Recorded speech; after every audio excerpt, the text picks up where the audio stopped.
Well, hello everybody, and welcome, day drinkers. I am Wes Hagen, your host, and damn, do I need a haircut. I had a flat top at the beginning of COVID. No, I'm just kidding. But stoked that you guys are willing to join, and welcome to Day Drinking with Wes Hagen on this beautiful Wednesday, the 12th day of August in the beautiful, glorious, and terrible year of 2020. The Gottliebs, welcome. Hope everything is going well down in Camarillo, and we've got the Rogers joining us as well. That's fantastic. Tamara, very nice to see you, and so stoked that you guys all here. So today on Day Drinking, we're looking forward. Obviously, on Friday, we're having yet another legend of Santa Barbara County wine, and that will be Bob Lindquist from Coupe Winery.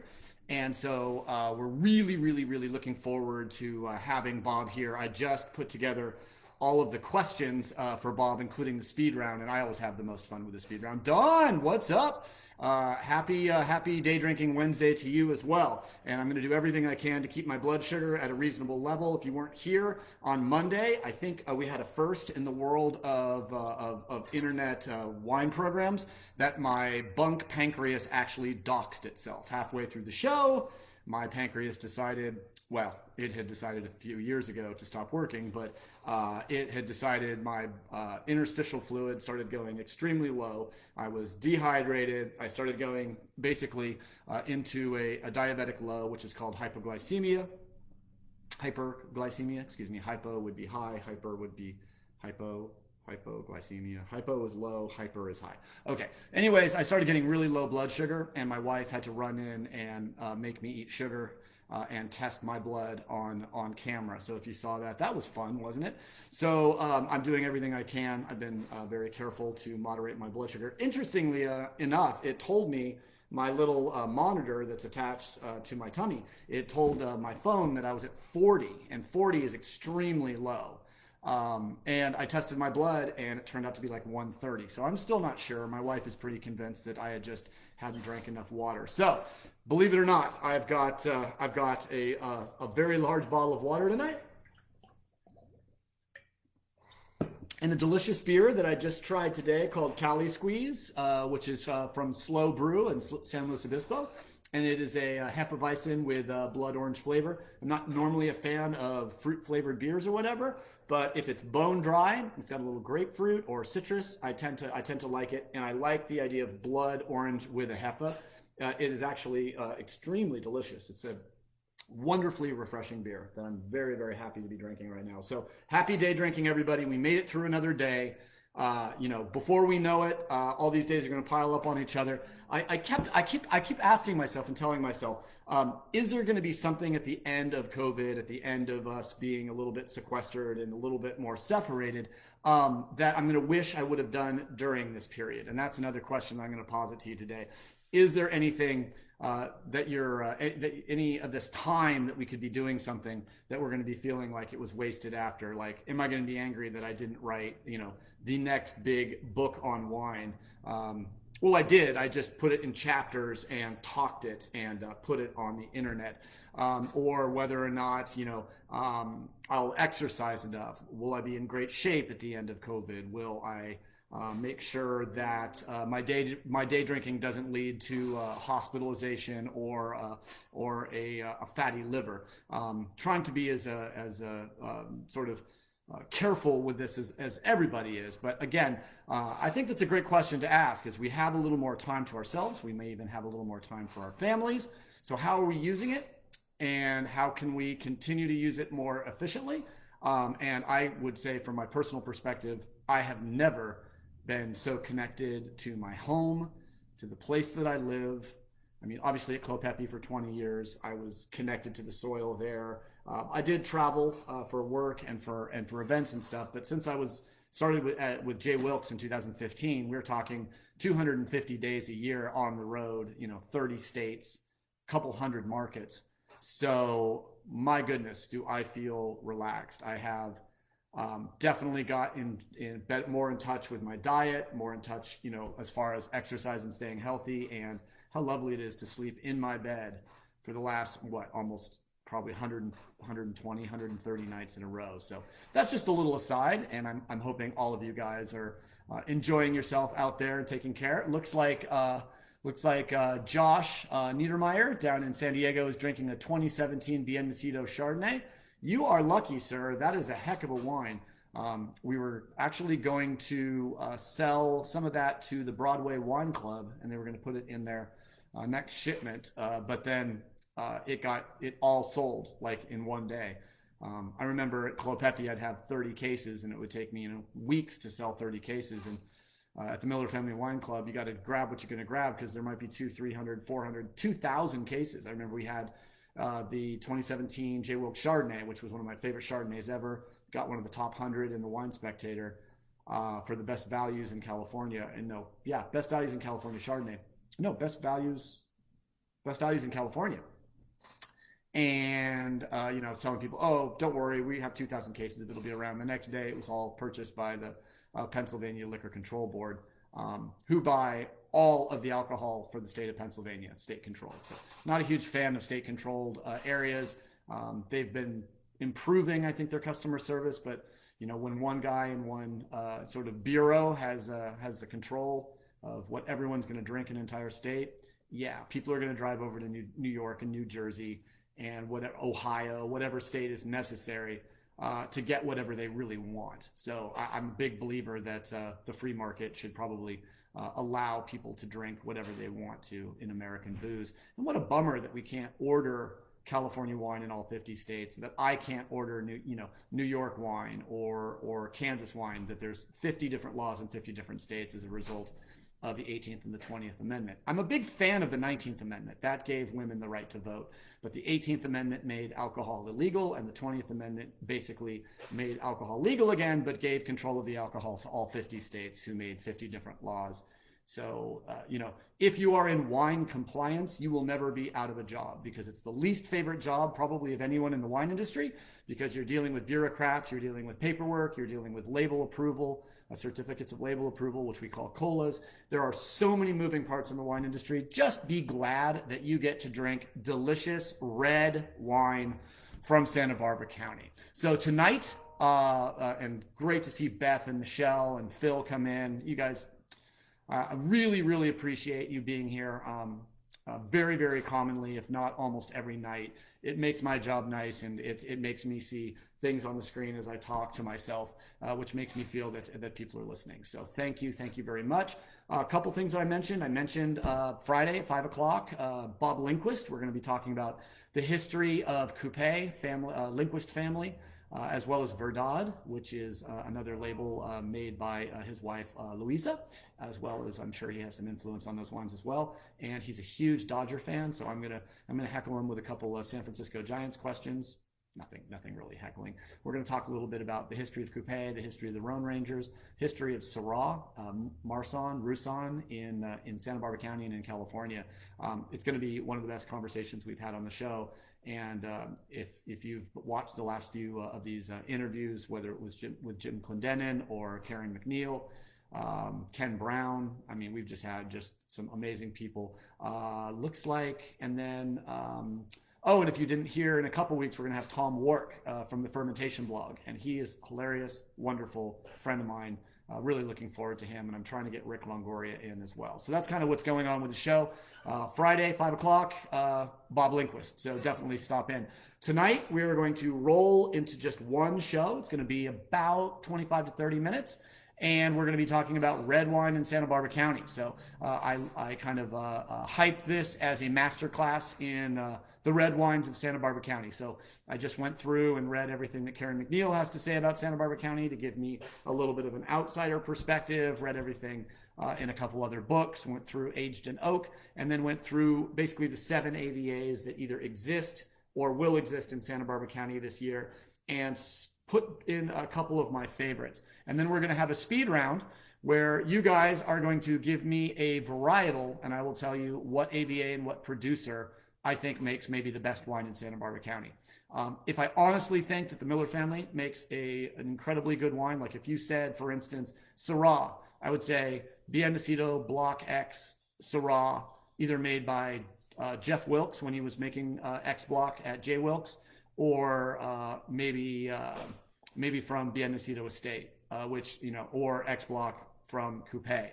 But the Biennacido Santa Maria Valley Syrah is absolutely wonderful. But let's go ahead and jump in a little background. I would say that the history of Santa Barbara County agriculturally sort of starts with grapes and ends with grapes. And we were certainly one of the largest producers of wine at the Santa Barbara Mission, and within Santa Barbara and even out at the Channel Islands. There was a time when Santa Barbara was the second largest wine growing region in California behind Napa Valley. And that was in the 19th century. Lot of sacramental wine for the Catholic Church was obviously made for the mission and the mission system in the 18th century. But most of Santa Barbara County winemaking really takes off in the early 18th century, and then stalls out obviously in Prohibition, and then takes a little while for it to start back up. Some of the earliest plantings of red wine in Santa Barbara County, besides the stuff that was done down in Santa Barbara proper to make sort of regular table wines and or communion wines, really was probably in Santa Maria Valley in the late 60s. There were late 50s, early 60s, some crazy hippies up on Mountain Road, up by Lake Cachuma, and up in the kind of upper hills of Santa Barbara County that were famous for their sort of bacchanal parties where they would get ripping drunk and usually naked and dance in vats of grapes. So there's a little bit of cool history there, the Mountain Road winemakers. And but really Pinot Noir was probably one of the first major grapes that was actually planted. We know that Pinot Noir was already planted in the late 60s in Santa Barbara County, and I know the DiMattei family planted Pinot Noir in spring of 1969 up near the Tepiscate Bench, and obviously there's some other and slightly older vineyards, but 66, 67 is about when the red grape started going in. Now, we talked about white wine on Monday, and so as we talk about red wine, some people are going to go, well, it's about time we talked about, red wine. I mentioned Harry Waugh in his comment that the first responsibility of any great wine is to be red, and its second responsibility is to be Burgundy. Well, we're not talking about that tonight, but I know that a lot of people and most wine drinkers, especially mostly serious wine drinkers up to a point. If you talk to a Master Somm and say, what's your favorite grape? A lot of Master Somms will say Riesling, but a lot of Master Somms will also say Pinot Noir, and a lot of Californians and a lot of Americans will say Cabernet Sauvignon. So Cabernet Sauvignon is sort of the king, and we'll certainly talk about Cab because Cab is actually making a bit of a comeback in Santa Barbara County, if it ever had a presence. You could argue that Cabernet has been one of the grapes that we've struggled with. But if we start really at the beginning in the first AVA in Santa Barbara County, 1981, the AVA system was developed, American Viticultural Area, federal boundary that is established by a petition, a petition that is turned in from the winemakers and wine growers in a region to say, these are the boundaries we believe are distinct from the areas north, south, east, and west of it. And if you grow grapes within this boundary, we would like to designate that wine, as long as 85% of the grapes from in that wine come from within that boundary, we can write Santa Maria Valley American Viticultural Area on the label. So it was a gross approximation of the AOC or the DOC or DOCG systems of France and Italy, respectively. The difference is in Italy and in France, the DOC, DOCG, and AOC programs are heavily regulated. In fact, regulated to the fact where a lot of retired winemakers in those regions work for the government to check up on winemakers to make sure they're not breaking the rules of the AOC, DOC, and DOCG. And also, it's a prescriptive system. If basically it's tested and say if you don't do exactly this, then your wine cannot be designated in this. In the United States, I would say the AVA system is a descriptive system. In the sense that we're not trying to force anyone into a system. Like if you grow grapes in Santa Maria Valley, you can call it Santa Maria Valley, you can call it Central Coast, you can call it Santa Barbara County, you can call it Santa Maria Valley, like I said, you can also call it California, you can also designate it as American. So the largest designation on a wine label grown in the United States is American. And if it says American, that means just 85% of the grapes have to come from the United States. So you could call it American wine and still bring in some foreign juice. And then down to the state, California, Delaware, New York wine, what have you. And then as you shrink down to that, you can go even to North Coast, Central Coast, South Coast in California. Then you can go to county, Santa Barbara. And then from county, you generally are going to shrink down into the AVAs. And the second AVA designated in California was Santa Maria Valley. So Santa Maria Valley, cool climate, fog, wind. Today, high temperature, 75 degrees. It was a little warm today, and we're seeing a little warming trend, and it'll probably be the warmest day of our summer this weekend, up in the low 80s. So we'll be burning in our own special way, and thinking maybe if it was 10 degrees hotter, we should get air conditioning, but we don't. In the Santa Maria Valley, with this cool climate, the fog, the wind, it's traditionally a Pinot Noir region. In fact, if you would have gone back into the mid 70s or 80s and start talking about, hey, let's plant some Syrah and some Grenache, people would have probably thought, oh, it's too cool for those grapes. It's just too cool. Well, all the way back in 1973, we had the Miller family already planting Rhone varietals, and a lot of more Rhone varietals were planted at Biennacido and a little bit at Solomon Hills as a result of the success of those varietals. So Santa Maria Valley, long, cool growing season. So while maybe we would be picking Pinot Noir in early September to early October, Syrah usually hangs well into October, sometimes even longer into November, and I've even heard in the cooler climates and even in Santa Rita Hills, Syrah hanging till December. Fortunately, we don't get a lot of rain in those months, and that works out. But I'm going to just go ahead and say, if you want one grape in Santa Maria Valley, that Pinot Noir is going to be the red grape that I would choose. Chardonnay is incredible there too, but Pinot Noir, it's spicy, it's bright. We've got old vines, right? We've got the old vines. We've got a lot of multi-generational winemakers. We've got the Ontiveros. We've got the Millers. We've got big companies that have invested right there. We've got the investment from everyone from Jackson Family Vineyards. Mondavi used to also be heavily invested in this area as well. So it's nice to see that people are coming in and respecting this area and doing slightly larger plantings, unlike what we saw in the Santa Rita Hills. So Pinot Noir is definitely the queen of all red wine grapes, probably in all of Santa Barbara. If you say red wine, Santa Barbara, most people are going to say Pinot Noir. On Friday, we're going to say Rhones for Mr. Bob Lindquist, but I would certainly say that Pinot Noir is incredibly special. And Amy, so nice to have you with us. Really love that. And Beth is here too. It's great to see everybody. So what I'm going to say is the grapes that you may not know a lot about in Santa Maria Valley are the Rhones, Syrah, specifically, and Grenache. Believe it or not. And Brenna, welcome. The most important thing to realize, if you look at our contracts at Biennacido, and maybe I'm giving away secrets here, what is the most expensive contract for grapes that we have at Biennacido? Would it surprise you if I said Grenache? Because the most expensive grape acreage we have at Biennacido is Grenache, and it's for Manfred Krankel's Sine Qua Non. And the way we farm that little section is insane. Every shoot is actually clipped to wires to keep every shoot in its own niche space, every cluster in its own niche space, so not one cluster touches another cluster in the fruiting zone.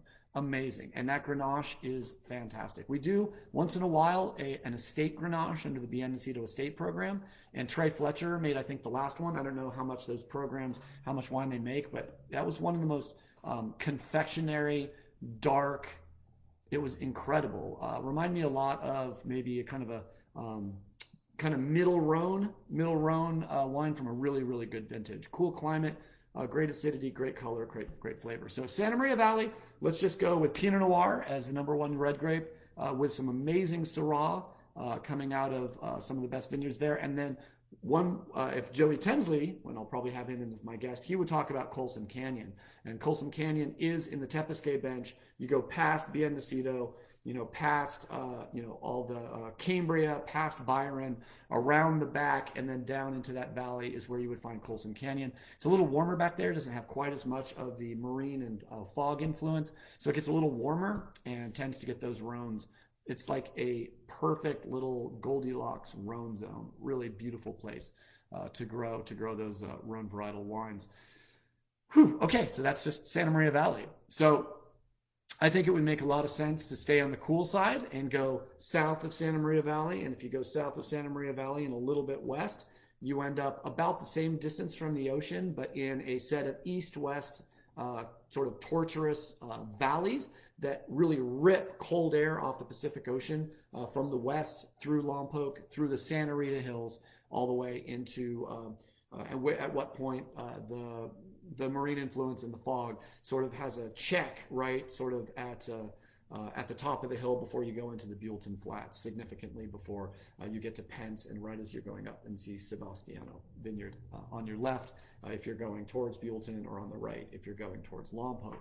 So I would say in the original Santa Rita Hills AVA, which I like to speak to because those are the boundaries that I drew and researched, I would say that Pinot Noir, again, is absolutely the queen.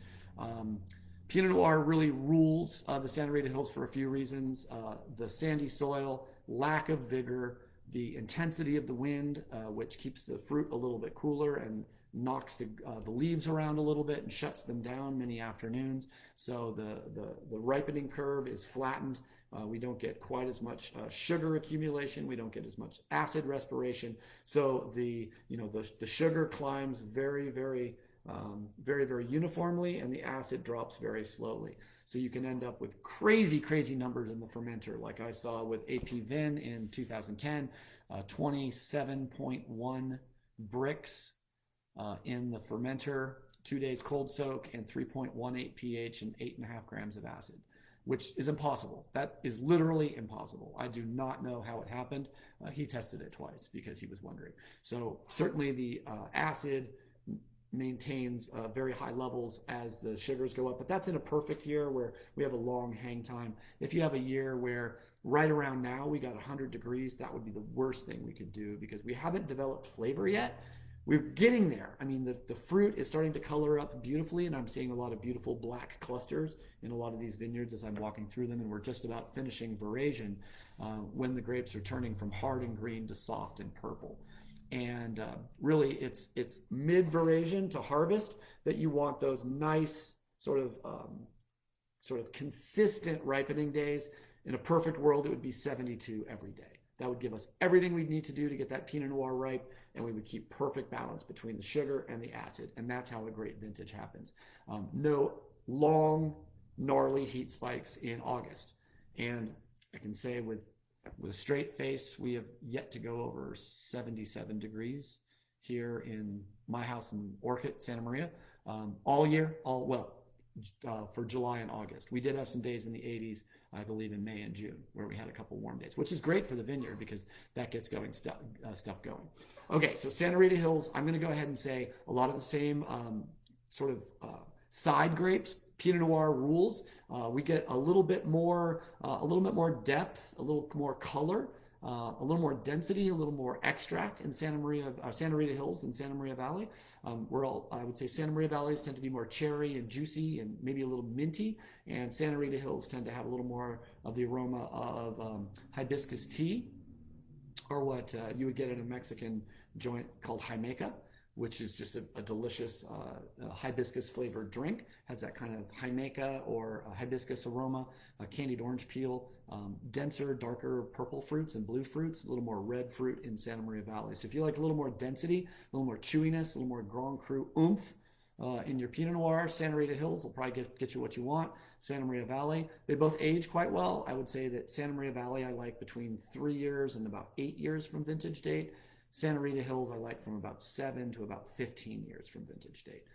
Just saying, even though I'm a Santa Maria winemaker now, I am conflicted in saying this, but I would say Santa Rita Hills to me has more aging potential as the wines are expressing themselves right now in 2020 in the current world. So, and again, Syrah, Grenache, the highest scoring Santa Rita Hills wine ever made was the Midnight Oil 2011, I think, from Manfred Krankel and Sine Qua Non. The highest scoring red wine ever made in the Santa Rita Hills was not a Pinot Noir. It was a Sine Qua Non Grenache. And that is an area where you can get Grenache really, really adequately phenolically ripe because of that long, cool growing season.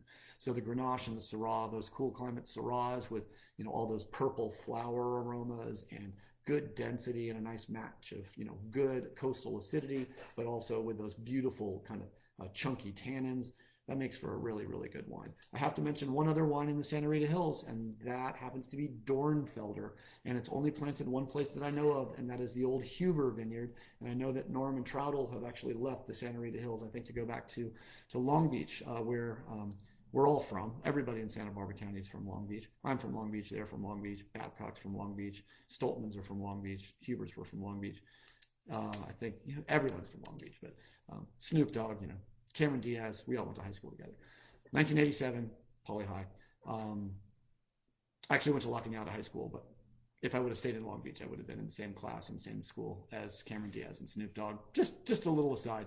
That has nothing to do except, if Cameron Diaz would be more of a Pinot Noir, kind of tall and elegant, beautiful and leggy, just like my wife. Absolutely. So that's where I would go with Santa Rita Hills. Pinot Noir being the absolute queen, and those Rhone varietals, and the Dornfelder. Dornfelder is the darkest wine I've ever seen in a glass. You can take like an inch of Dornfelder in your glass and fill the rest of the glass with water, and it still looks like almost like Cabernet Sauvignon. It's so dark. It can stain plastic. That's how dark Dornfelder is. In German, it actually means field of thorns, which probably means, if you run through a field of thorns, you'll be bloody and darkened, just like that Dornfelder wine.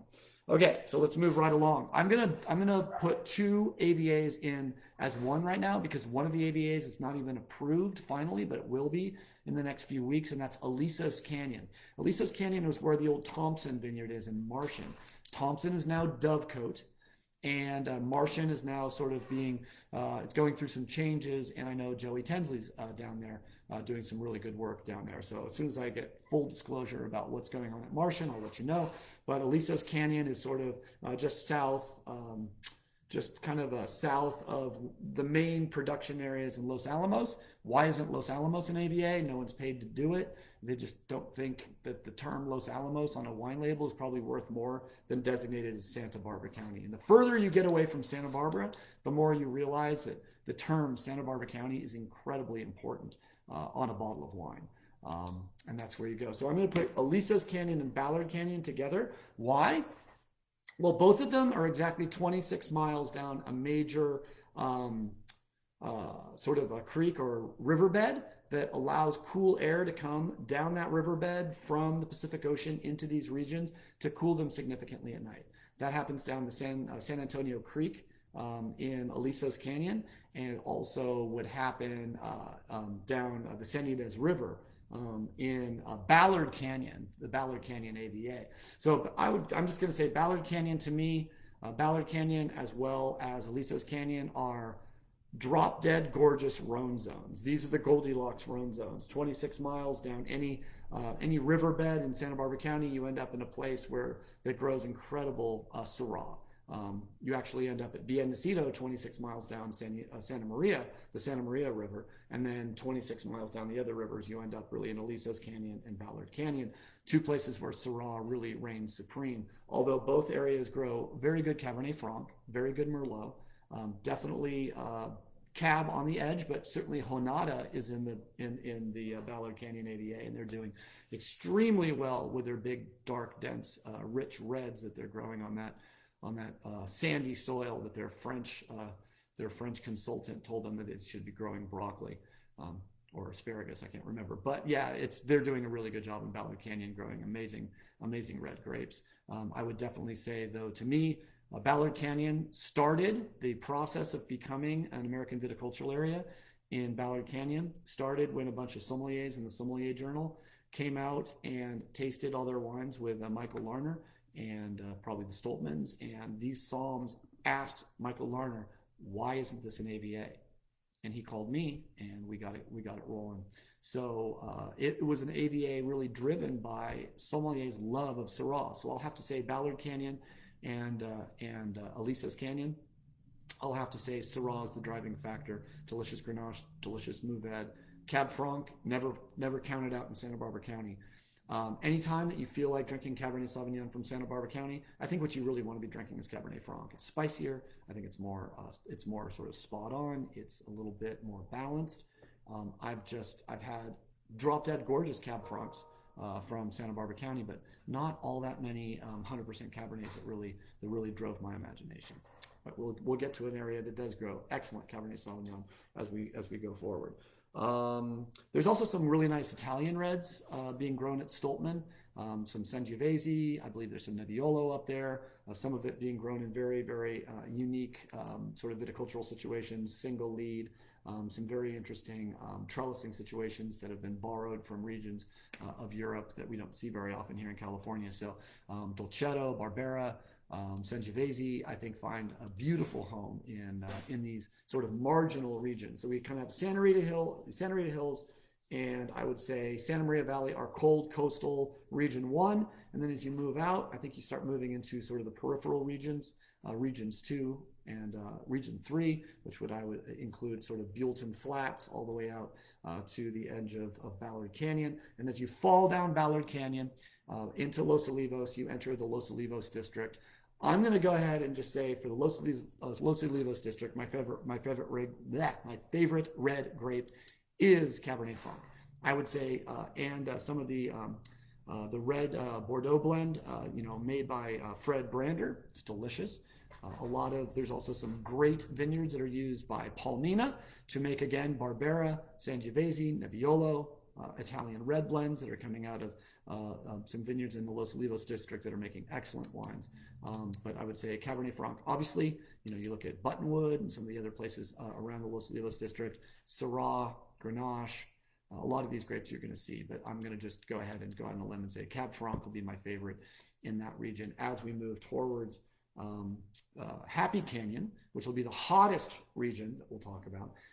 Between Los Olivos district, as you get over to the far east side near Figueroa Mountain. Figueroa Mountain, just before you get into Happy Canyon, is a very incredible sweet spot, a little vineyard called Estrella that grows amazing Cabernet. And Brian Babcock, who probably knows more about wine than I do, especially wines from this region, who taught me how to make wine in this region, would argue that that is the sweet spot for Cabernet Sauvignon in Santa Barbara County. Not in Happy Canyon, just west of Happy Canyon. So keep that in mind. So there is a home for Cabernet Sauvignon. Now, we did put together, believe it or not, Happy Canyon of Santa Barbara. We basically invented that AVA to try to show where Cabernet Sauvignon can be grown successfully in Santa Barbara County. Turned out to be an incredible region for Sauvignon Blanc and a very good region for Cabernet Sauvignon. And we're still learning to grow Cabernet Sauvignon there. You talk to anyone who's producing Cabernet Sauvignon out of there, they'll tell you we're just starting. We're just starting to understand how Santa Barbara Cabernet Sauvignon can be improved. Better clones, better trellising, better ability scientifically to match soil, climate, aspect, all that stuff to exactly the place to grow Cabernet Sauvignon. So my guess is you can still get good Cabernet Sauvignon in Santa Barbara County. You can get great Cabernet Sauvignon in Santa Barbara County. But if you're going to buy the best Cabernet in Santa Barbara County, it may cost you $100. Take a $100 Cabernet from Dun Howell Mountain, for instance. I think Santa Barbara is not quite up to snuff in Cabernet Sauvignon, and I'm trying to say this so when I say the Pinot Noir is the best in the world, you'll believe me because I'm being honest with you. I think we still have work. And we're doing the work. We're doing the work in just west of Happy Canyon. We're doing the work within Happy Canyon. We're doing some amazing things with, like I said, with Honada and some other regions that are just developing. For me, though, for my money right now, I'm gonna say Cabernet Sauvignon in Happy Canyon is the best place and the best chance you have to drink an amazingly good Cabernet Sauvignon in Santa Barbara County for the money. And if you're willing to spend a little bit of extra money, you're going to find some incredible quality, good density, full ripeness, lovely oak, and wines that are becoming more and more balanced and delicious. Are we Napa yet? Are we Sonoma yet? No. Are we Paso yet? Not even there. But we have a much cooler summer. We have much more down-to-earth people and not nearly as many drunk people and not nearly as many buses. So if you don't want to burn during the summer and you want to hang out with some incredibly mellow people, this is what Karen McNeil said about pulling into Santa Barbara County and having a glass of Pinot Noir. She said, within an hour of being in the South Central Coast, you're so mellow that drinking really good Pinot Noir strikes you as a constitutional right, not to mention a necessary part of your life's work. in my research for show tonight. I circled that. I had to add that. Pretty nice sentiment, right? So how nice is it that when someone says they come to our wine country, we put them in a mood, we put them in the mellow, and it's all about wine country. To me, should be about the mellow. We should work hard during harvest, during the growing season to make these wines, and then as we move forward, we drink them, we relax, and have fun. So happy Canada Santa Barbara. I'm just going to go with Cabernet Sauvignon. Do try the Syrahs out there. I think it's too hot for Grenache for my taste, but the Syrah does extraordinarily well. There's some very nice Syrahs being produced out there. And then really the last AVA that we really haven't mentioned, and I'll look at my notes to make sure I'm not embarrassing myself, is Santa Ynez Valley. Now, the crazy thing about Santa Ynez Valley is we're talking about basically 80% of everything we've already talked about. So Santa Ynez Valley encompasses the Santa Ynez Valley American Viticultural Area in 1983, encompasses the Santa Rita Hills in the west, Ballard Canyon in the center, and then you sort of have, it does not include Alisos Canyon. Alisos Canyon is between the Santa Ynez Valley AVA and the Santa Maria Valley AVA. And then as you move through Ballard Canyon, you'd go through Los Olivos district. And the boundaries are actually like puzzle pieces. Ballard Canyon, Los Olivos district, Happy Canyon. And then Happy Canyon goes almost all the way out to the very eastern edge of Santa Barbara, of the Santa Ynez Valley, almost out to Lake Cachuma. And that's exactly, and so Santa Ynez Valley to me is a very unwieldy AVA. It's unwieldy in the same way that it's difficult to understand, as it's difficult to market Santa Barbara County as a wine region because it's so diverse. We're talking about a region that 72 grapes are planted within a 30-mile corridor. Think about that. You name a grape off the top of your head from Spain, Italy, Portugal, France, not Greece, probably, but the major wine growing regions of the world, we'll probably grow them in Santa Barbara to some success, somewhere between Lake Cachuma and Lompoc. It is the most diverse wine growing region in the world in a 30-mile corridor. 30 degrees on a hot summer day. You look at the weather today. Look at Lompoc, 72. Look at Lake Cachuma, probably 102. And that's 30 miles. So every mile you travel east on a hot summer day, temperature goes up 1 degree. Every 5 or 6 miles, you got perfect little niche for a new grape. You can be growing sparkling wine west of Lompoc. You can be growing Pinot Noir, Chardonnay, cool climates in Lompoc. You start seeing Gamay, Syrah, Grenache, maybe Chenin Blanc as you go into the Buellton Flats, over past Pence and Sebastiano.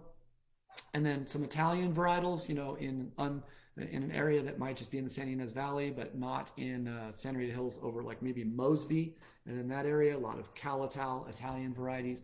But if I'm just going to say Santa Ynez Valley, Wes, what's your favorite red grape? Even though Pinot Noir and Santa Rita Hills would count, I'm going to say Cabernet Franc, because of some of Rick Longoria's early blues cuvee wines that blew my mind. Drinking a bottle of Bedford Thompson Cabernet Franc, watching some crazy hippies perform Midsummer Night's Eve or Midsummer Night's Dream, frickin' English major. Shakespeare's Midsummer Night's Dream. If I recall, it's a comedy, and it was written in about 1607. Okay, so I'm trying to show you that I do know something about Shakespeare. But regardless, that was one of the great moments I've had in Santa Barbara wine, is drinking delicious and wonderful Cabernet Franc. And I'll tell you, back in the 90s, when we were struggling to be able to grow a drinkable Cabernet Sauvignon, Cabernet Franc, on steak nights, when you wanted something that would really match beautifully with a nice piece of beef or venison, Cabernet Franc was sort of the ticket. Now we've got the Syrahs, we got the Grenaches, we got the Mourvèdres. All right, so if anyone wants, I would love for you guys to either on Instagram or Facebook tell me if there's a varietal that I haven't mentioned, or a varietal you want me to tell you what region of Santa Barbara County, if it grows well in Santa Barbara County. And if it doesn't, I'll tell you. But if you want to throw some varietals at me, I'd be happy to tell you my thoughts. All right, let's see what we got. Oh, Dave, yes. Dave is saying 93 today, 93 yesterday, 93 tomorrow. Friday, 87 degrees in Orcutt. Wow. That's gonna get hot. I'm gonna have to really, really chill down that. That's yeah, Jim. Jim is saying the greatest Grenache in the New World is from Santa Barbara County. They're really doing a lot of things. Malbec, Karen. No, I did not mention Malbec. So I'm going to say for Malbec, I would definitely go between the eastern end of kind of the eastern side of Ballard Canyon to the western side of Happy Canyon. I think there's not a lot of Malbec out in Happy Canyon. Um, just a little bit. I would have to guess. My guess would be it's under 100 acres. At the most. I don't know if I've had a varietal Malbec out there, but I know that from what I know about the heat summation and what heat can do to the grapes and everything, and the few that I have tasted from within Santa Barbara County, which haven't been many, it's pretty good. One reason we don't plant a lot of Malbec in Santa Barbara County is because South America does it so well. And when you can, buy a delicious $15 bottle of Argentinian Malbec, and it stands up to what we can do here in Santa Barbara, probably for about the same price point. There's not a lot of desire for it. But Malbec is a wonderful spicy grape that,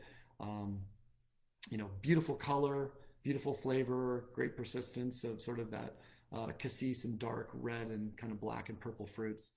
So Malbec would be okay. Petit Syrah. Well, Petit, I would say, would probably go out to Happy Canyon too. Petit is a very popular grape, and most people who make Petit Syrah in Central Coast get their fruit from up in Paso Robles. Paso Robles, specifically the Paso Robles Highlands District, does an amazing job with Petit Syrah. Petit is vastly underplanted in Santa Barbara County. I don't really know where we would find Petit. I know that I would expect to find a little bit of Petit Syrah, certainly out in Happy Canyon, definitely in the warmer areas of Los Olivos District, as well as you could expect to see some in San Ynez Valley and Los Olivos District. So, and then Mourvèdre. Oh yes, Karen. Let's talk about Mourvèdre, then we'll talk about the other orphan Bordeaux variety, the Petit Verdot. I would say Mourvèdre has to be Santa Rita Hills. No, I would say number one, Ballard Canyon.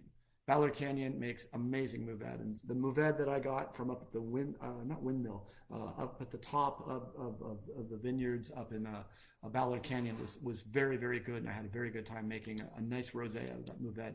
There's not the interesting thing about Mourvèdre, the guy you would really probably have to ask about Mourvèdre is Dave Corey from Core Wines, and he basically is the master of Mourvèdre. His license plate is Mr. Mourvèdre.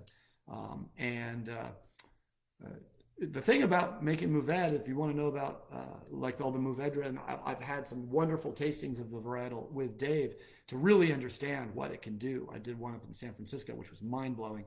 If you really want to know, Peter, about Mourvèdre, look up the Core Wines from Dave Corey. Tell him I sent you and say you want to come up and do a tasting in Orchid, and I'll meet you down at Kay's Country Kitchen for breakfast. Or over at Oliveto or a Far Western Tavern for a steak sandwich. That would be fun. So, but problem with Mourvèdre in Santa Barbara, Dave Corey buys it all. So, sort of like all the planted acreage all goes to one guy, and he's the master. And not a lot of other people are making a Mourvèdre. A few people, but I would say if you want to know about Mourvèdre, I would go to Dave Corey, and he would probably tell you he likes Mourvèdre that has a long hang time, probably Santa Maria Valley out to Los Olivos District. Probably a little bit of Mourvèdre, I would guess, in Ballard Canyon and Los Olivos District as well. And then Verdot, there's so little Petit Verdot. I can't say I've actually tasted a Petit Verdot that was varietally labeled in Santa Barbara County. I don't know if I've ever tasted more than 3 or 4 varietally. I did judge Petit Verdot one time at LA International, and I think the entire out of the 3,000 wines that were in the competition, I think 4 of them were Petit Verdot, and I think we gave like 3 gold because they were great. And we didn't really have, when there's a grape variety that has very small classes, generally those classes do very well, especially if it's a lesser known variety, because we like to encourage lesser known varieties to do very well at these competitions, so more people drink them and we get them out of there. And always Chardonnay, always Cabernet. I guess you could almost include Pinot Noir there, which kind of hurts my heart, but that's all well and good. Cool. So I've got just Can't believe it'll be 87 degrees here on Friday. And Jim's talking about Bratcher, and that's Chris Bratcher, who's my friend who owns a liquor store in Little Rock, Arkansas, I believe. I think it's Little Rock. He comes out to make his wine in Santa Barbara County. Does a pair of Pinots every year, one from Santa Rita Hills, one from Santa Maria Valley. Same approach, same winemaker. Put them year by year. Really get that distinction. That's what it is, right? What I say about the greatest quandary of tasting wine. Back to Emile Peynaud, who said the fundamental problem with tasting wine is if I give you one wine, the fundamental question is, do you like it? If I give you two wines, the fundamental question changes to, which do you prefer? And that's the fundamental problem. Every wine deserves to be enjoyed by itself. And actually, there is a phenomenon in judging wine that the first wine in any flight, and specifically the first wine of the day, generally gets more gold medals than any other wine anywhere else in the competition. It has a greater chance of getting gold medal because you have a fresh palate and it's unsullied by the wines that you're tasting before, which is also interesting. Yes, Gamay. I'd love to see more Gamay out here. And I think areas like the area between the classic original Santa Rita Hills out to sort of Buellton, Brick Barn, would be perfect for Gamay. I know that Sebastiano, right on the edge of where the Santa Rita Hills line used to be, he planted sort of like Pinot and stuff on that side, and then on the other side, Gamay. And I do know, maybe that's Pence too. I know that Pence has some Gamay as well, which is, I don't think there's much Gamay, if any, in the actual Santa Rita Hills, because Gamay, of course, is normally suggested for a Winkler Zone 2, which is not Santa Rita Hills. I'll leave that one alone and smile. Yeah, so no, I'm really, Jennifer, I totally agree. I would love to see more Gamay start to happen. We are also looking, a couple exciting things sort of percolating up in the Miller Family Wine Company world, is that we are looking to produce a Ballard Canyon Syrah for Jay Wilkes. So we'll have a little bit of, we're trying to at least have one wine from an AVA that I helped write and create, so we can use these wines as a vehicle for educating you guys on these AVAs. We have yet to, we've done a Santa Rita Hills wine, definitely done Santa Maria, but we've not yet done Ballard Canyon, yet to have done Happy Canyon as well. And Aliso's Canyon should be published and approved sometime very, very soon. You probably heard it here first. Don't publish it, but you can keep it to yourself and tell your friends. We're about to get the 7th AVA in Santa Barbara County. I'll close today by, went a little bit long today, but I'll close today by giving you guys some really good news. I just got another job.